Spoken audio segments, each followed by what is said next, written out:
Welcome back to Washington Journal. We're joined now by Ryan Young, senior economist at the Competitive Enterprise Institute, to talk about U.S. direct investment in private companies. Ryan, welcome to the program. Thanks for having me on.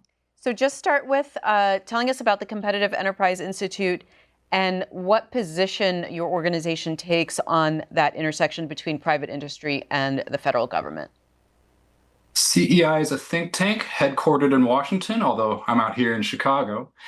We focus mainly on regulatory issues, and we are against the mixing of government and the private sector as much as possible. Well, here is the news on that. This is CNBC. U.S. government takes 10% stake in Intel as Trump expands control over the private sector. Can you explain how that came about? It's part of a long process. The semiconductor industry has been subsidized by Washington for decades now, and partially as a result of that, Intel has not been doing so well, to the point where in the CHIPS Act that passed under the previous administration, Intel received several $billions of subsidies, and now the Trump administration is converting that money that it gave to Intel in the form of subsidies into a 10% ownership stake. So Intel is now a 10% government-owned business. So I would take it that you are also against subsidizing private industry. Is that correct, Ryan? Yes, that's accurate. Companies should be able to sink or swim on its own. And in the case of Intel, if you think of all the talented people there, if their talents are not being put to a very good use, there's a huge opportunity cost to keeping Intel alive as a zombie company, as opposed to letting their talents and their skills be put to use where they might create more value. Well, let's take a look at what President Trump said about this specific deal with Intel in the Oval Office yesterday. Here he is. Intel, I said, I'd like to ask whether or not you'd because still a lot of people said I invested in Intel. I didn't invest, but I invest my heart in it and my soul because I want the country to be strong. But I said, I'd like you to give 10% of Intel to the United States of America. Not to me, to the United States of America. And I said, if you have them as a partner, you have the United States as a partner, I think that would be a very good thing for Intel. And he thought about it a little bit different. And he said, I like that idea very much. We have a deal. And I just made $10 billion or $11 billion for the United States of America. And yeah, there will be other cases. If I have that opportunity again, I would do that. And then, you do have stupid people say, oh, that's a shame. It's not a shame. It's called business. So I believe he's calling you among those stupid people that are against this deal. He said that he's making 10 to 11 billion for the American people. What's your response to that? Well, Intel stock, as of this morning at least, is up. But I think the president makes clear a very important concept in public policy. And that is the difference between being pro-business and being pro-market. This acquisition of Intel, whether or not it profits the federal government, it's a very pro-business move. It's a very pro-Intel move. It's great for their stock price. They're essentially now a too-big-to-fail company.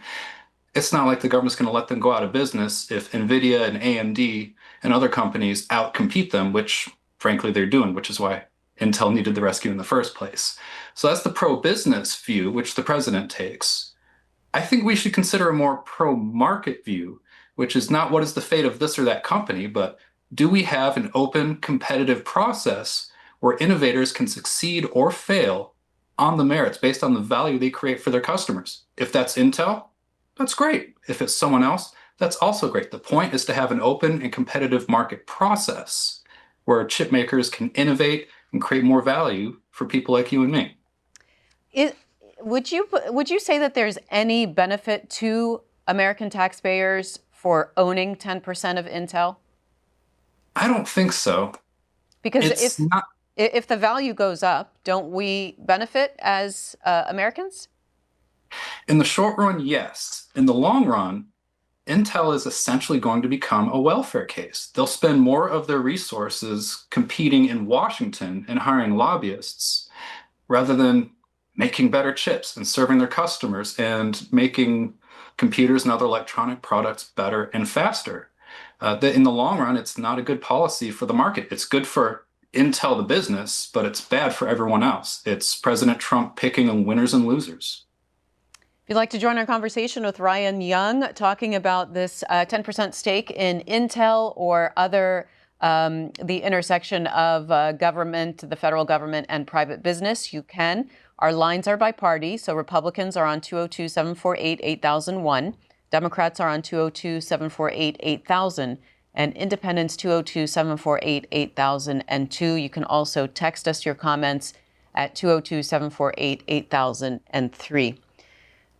Ryan, I want to show you what the Intel CEO, Lip Bhutan, said about this deal. He says, as the only semiconductor company that does leading-edge logic, R&D, and manufacturing in the U.S., Intel is deeply committed to ensuring the world's most advanced technologies are American-made.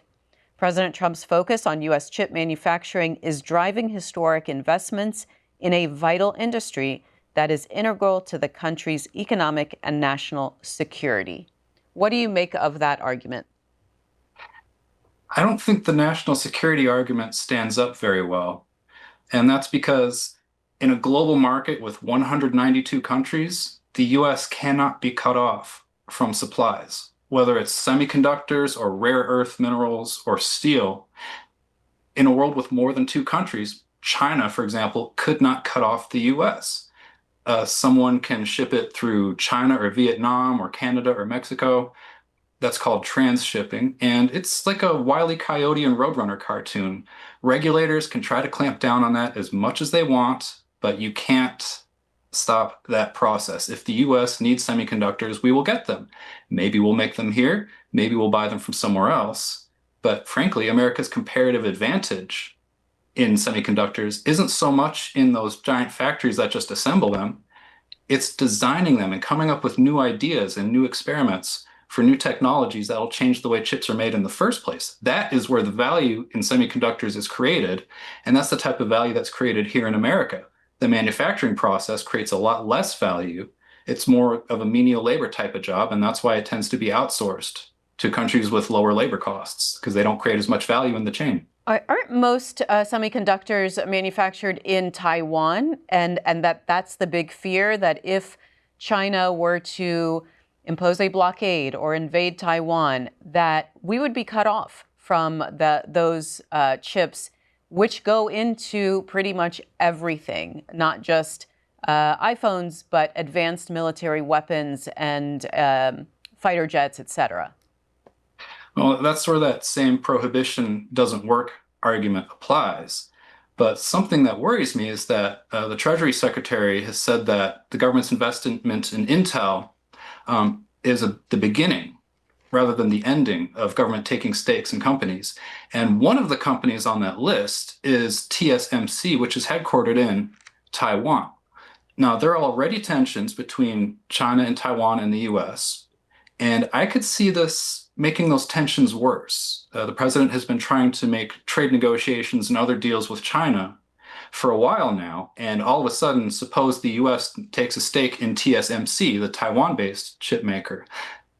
Beijing's not going to like that. That will create more friction and, frankly, raise the risk of us being cut off rather than lowering it. And while the US cannot be cut off, of course, when you create frictions and middlemen, prices will go up. You could see shortages and other bad consequences. This is, although I don't like slippery slope arguments, I think that applies in this case. In your analysis of this deal, Ryan, you wrote, quote, "Don't give yourself powers you don't want your opponents to have." What did you mean by that?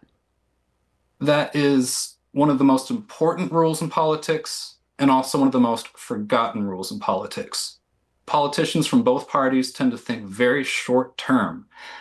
President Trump sees these cool new powers and he wants to grab them for himself. And he's forgetting that at some point, power is going to change hands. And Democrats are likely going to use those same powers in ways that he and other Republicans do not like. If President Trump is taking ownership stakes in the semiconductor industry, then what's to stop the next Democratic president from taking ownership stakes in health insurance companies or renewable energy companies? Republicans are not going to like that, and yet they're the ones who are making that possible. you have to think a few steps ahead in politics. Instead, they tend to think very short term. Don't give yourself powers you don't want the other side to have. Are there other companies that the Trump administration has tried to make deals with or is in the process of making similar deals? Publicly, all we know is that the Treasury Secretary, one, is open to making deals with other CHIPS Act subsidy recipients, which includes TSMC and some other chip makers. He's also mentioned that this would be part of a process of creating a sovereign wealth fund, which is basically a government-run investment fund. A lot of countries around the world have them, especially petrostates in the Arabian Gulf. Several US states have them, like Alaska, which pays an energy dividend from its sovereign wealth fund. If the US were to create one for the federal government, this would make the government not just an umpire of markets or a regulator of markets, but would make them a participant in markets and an owner of the means of production. This would be a major change in economic policy on a scale we haven't seen in decades. Now, the question is the difference between ownership and control. And the Commerce Secretary has said that the government will not have a seat on the board. So how much control actually will the U.S. government, the administration, have in a company like Intel? That is a really good question. Not all control is formal. We both know that the president loves jawboning. He loves making his opinions known, whether it's Major League Baseball and Pete Rose's Hall of Fame case, or the Federal Reserve's interest rate policy, or maybe Intel's management decisions. Keep in mind that the president also has a power over a golden share in U.S. Steel, which allows him to veto its management's decisions. The Defense Department recently took a 15% ownership stake in a rare earth minerals company. This is part of a larger pattern. So whether there is a formal seat on the board or a formal policy giving government a say in management decisions, one way or another, the president will have his influence over the companies in which the federal government has a stake. We will get to calls, but first, Ed in Pittsburgh, Pennsylvania texted us, how does your guest and his organization get funded? That's a good question. Most of our funders are individuals. We also receive donations from foundations. And then I think 15% or so of our funding is corporate. So individuals and foundations are the bulk, a little bit of corporate support. The balance varies from year to year. Start with Robert in New York, Democrat. Good morning, Robert. Good morning. By listening to this conversation, I want all C-SPAN viewers to understand one thing. They always call the Democrats communists. This is a form of communism where a government is putting its hand on the scale of buying stocks, where we are giving a preference to a company versus another company. More importantly, we do not know if that information that Trump had secretly felt that he was going to do this or announce this, that he had not announced that earlier to his family, where his family could invest in Intel earlier, where they would benefit from the stock market rising on Intel and make a gain, like he said, billions of dollars for the United States. Well, guess what? It's billions of dollars for his family as well. This is communism, and this is not, and this is the Republican Party, what it turned into, a communist state. Thank you. What do you think, Ryan Young? Yeah, I agree with a lot of that. I tend to shy away from words like communist or socialist in political discourse because they're very loaded terms, and often neither Republicans nor Democrats use those terms correctly.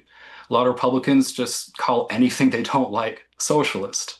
And when a lot of Democrats say the social democratic movement endorses socialism, often what they mean isn't the USSR. They mean a market economy with more regulations and a larger welfare state, kind of like the Nordic model.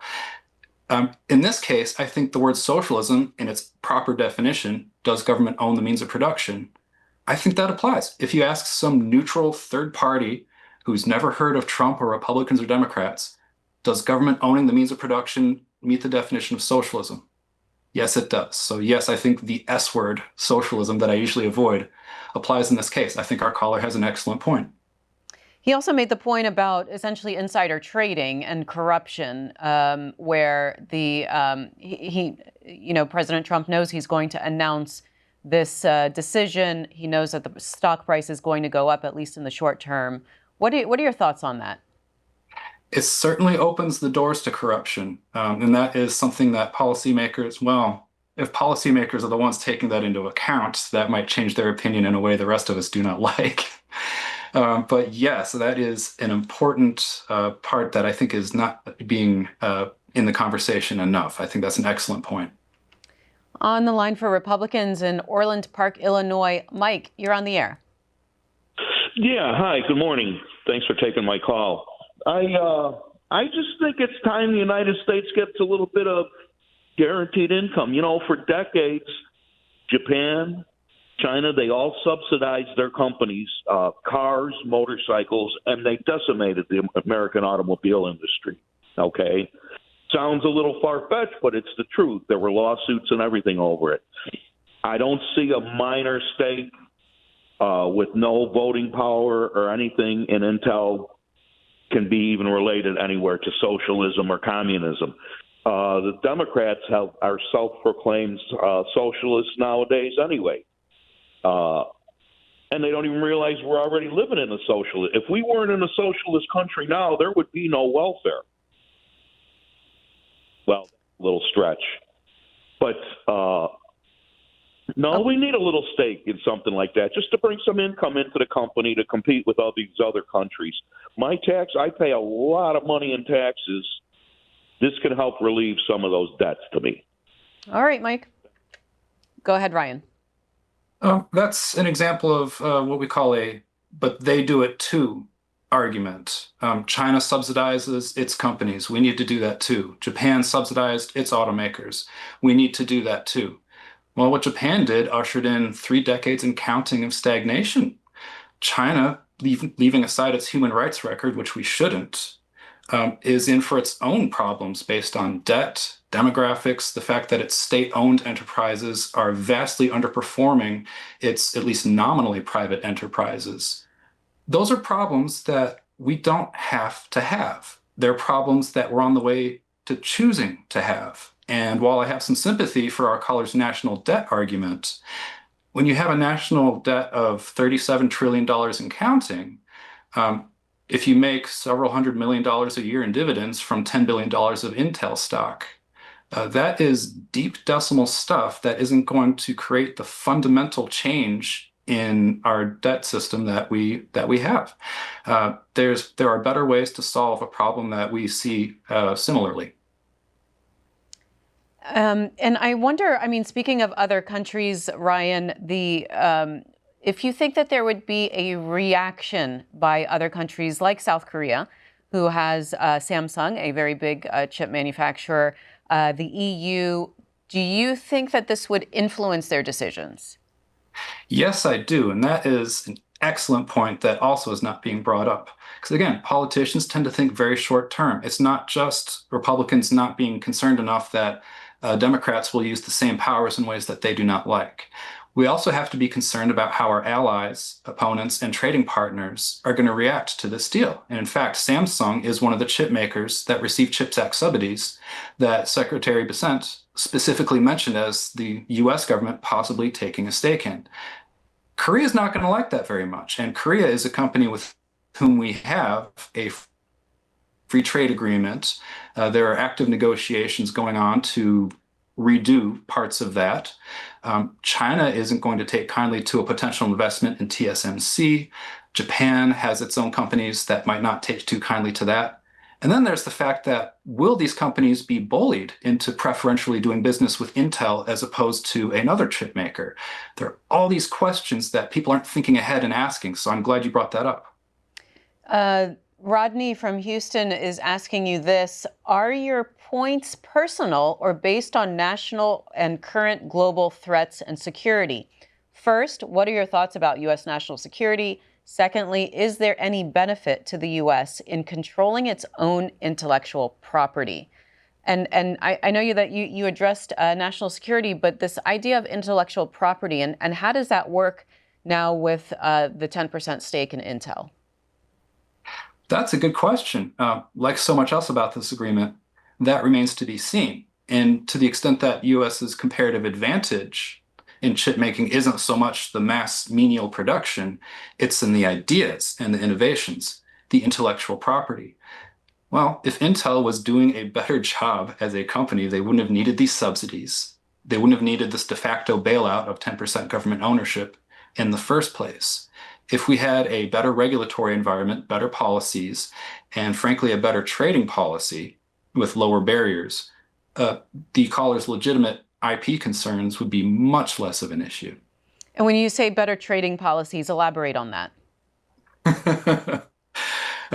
Lower tariffs, more trade agreements with our trading partners, re-engaging the rules-based international trading system, reviving the World Trade Organization and its dispute resolution system, in which the U.S. has an 85% win rate. Those types of policies, I think, would go a long way towards addressing a lot of concerns that all of us have. Here's Jack, a Republican in Washington, Pennsylvania. Hi, Jack. Hi. Yeah, I am against this investment in Intel. I've seen what a lot of things have done in the past with the bailout of Chrysler, investments in Solyndra, the bailout of GM, and how many privately owned car dealerships were put out of business because of it. But the main thing I want to discuss is, what about reversing a situation here and try to privatize the Social Security that people are getting ripped off by, because it basically is a Ponzi scheme and it's going to go broke. Something needs to be done with that. Would you consider privatizing Social Security? All right, Jack. Go ahead, Ryan. Well, that's a bit far afield from the Intel deal, but if you're talking about ways to reduce the national debt, that's a good way to do it. About 30 countries around the world have some form of an IRA for everybody. And that is a way to make the system sustainable, which it currently is not. So although that would be a generational project, that is something that could do a lot to not only make people's retirements more secure and give them property rights in their retirement funds that they do not have under the current system, but yeah, it would have some of the positive effects the caller would like to see, even if that is a little far afield from the Intel deal. And the caller also mentioned the bailout of General Motors, the Solyndra deal. Explain how that is different or the same as this Intel deal. They're part of the same process. What we're seeing is it escalating, essentially. We're moving on from bailouts or from preferential treatment all the way to outright ownership. So it's the same idea. There are U.S. companies that are being subsidized and propped up by Washington, to moving to companies that are now outright owned, at least in part, by Washington, and with politicians calling the shots instead of businessmen. That is not a healthy trend, and the administration has already indicated it will continue escalating the trend, whether it's through further investments in other chip makers or companies in other industries, or even creating a sovereign wealth fund to make the government essentially the country's largest investor. There's an opinion piece in the Washington Post today critical of this deal.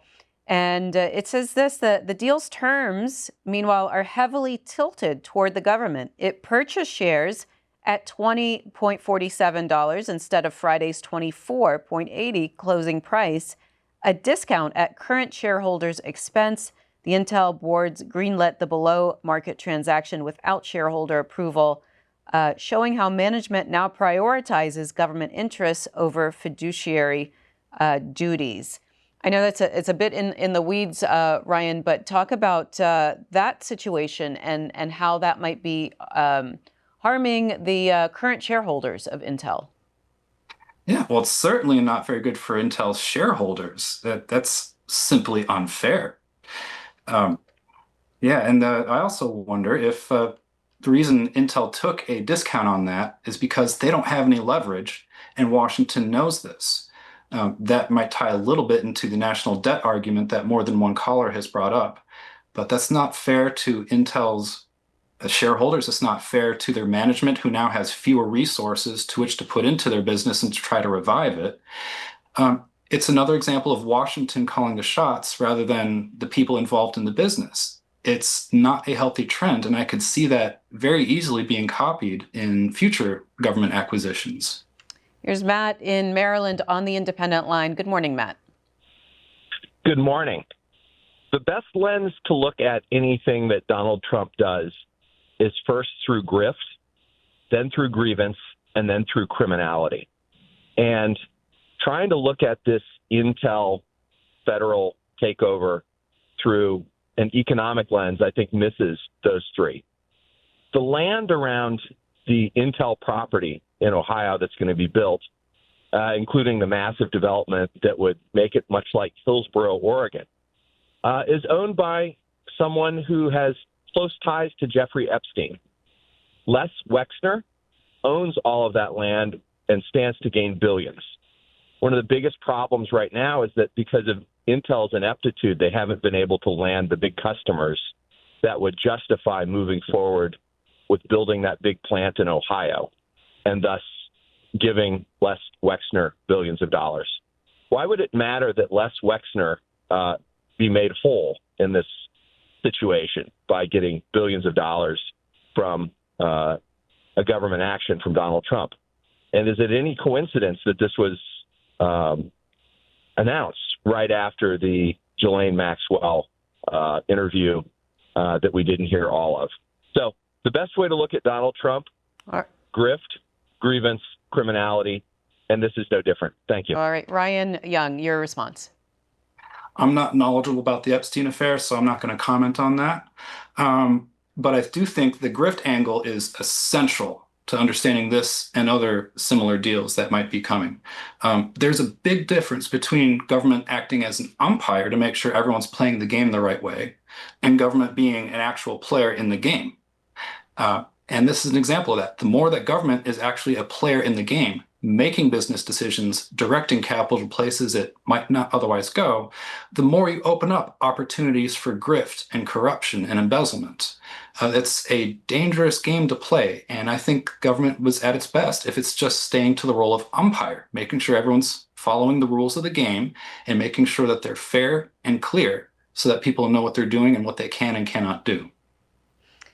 We've got a poster on X who wants to know, why was it okay for George W. Bush to bail out the banks, or Obama bailed out the car companies, but not for this administration to own or take over 10% of a company? Explain the difference. I don't think there is a difference. Republicans might be able to come up with something, but I don't think there is a difference. If there is one, it's a difference of degree rather than a difference of kind. What you have is government picking winners and losers, putting their thumbs on the scale, like our last caller mentioned, opening up opportunities for corruption and special favors and self-dealing. Whether it's a bailout or a subsidy or an outright ownership stake, it's all part of the same thing. It's just on a spectrum from bad to worse. And I do think you can make an argument that government ownership of 10% of Intel is worse in degree than, say, the Bush-Obama bailouts and subsidies. But really, when you get down to it, it is the same thing. Here's Randy, a Republican in Wichita Falls, Texas. Good morning, Randy. Good morning. I'd like to ask him, do you think should the government get out of the national aerospace industry? Get out in what way, Randy? In NASA, to not be competing? So not fund NASA? Yes, because you're owning part of the aerospace industry. Ryan, any response to that? That's a good question. NASA, we have, first of all, you have a rising private space industry, but you also have contractors like Boeing and Airbus and Northrop Grumman and all other sorts of companies that are, they're private. They do some dealings with NASA. They do some dealings with other companies as well. So you have this public-private mix, and I think there's room for debate. for how much of it should be private and how much of it should be public. But yeah, I think that's room for a fertile discussion. Here's Scott, Portland, Oregon, Independent Line. Good morning, Scott. Hi, good morning.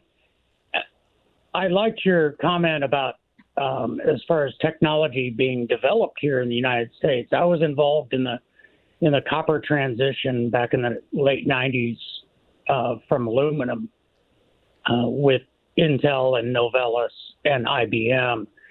And I think you've got a great point there that we need to develop more intellectual science here in the United States.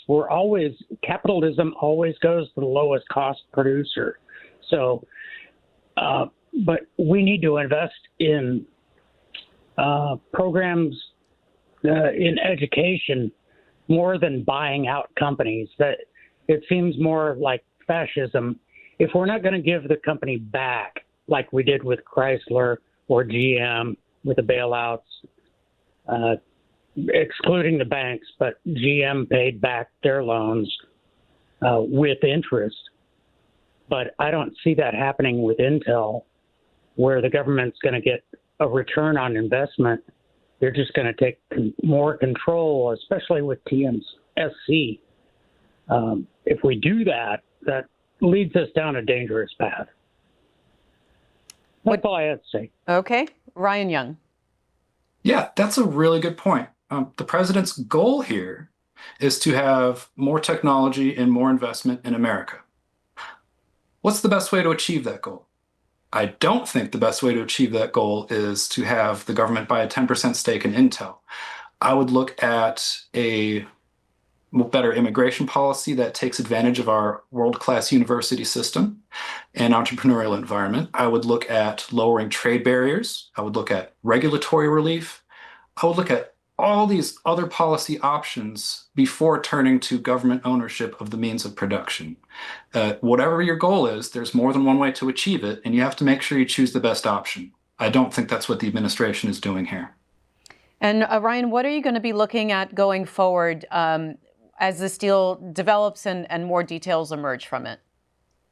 I'm going to look for who's next. Will it be AMD, TSMC, Samsung? Is the administration going to turn its sights beyond just semiconductors to any company that receives a subsidy potentially? Are they going to create a sovereign wealth fund? I think these are questions we're going to find out in the next year or two, and I'm a little scared to find out what the answers are. All right. That is Ryan Young of the Competitive Enterprise Institute. He's a senior economist there. You can find his writing at CEI.org. Ryan, thanks so much for joining us today. Thank you.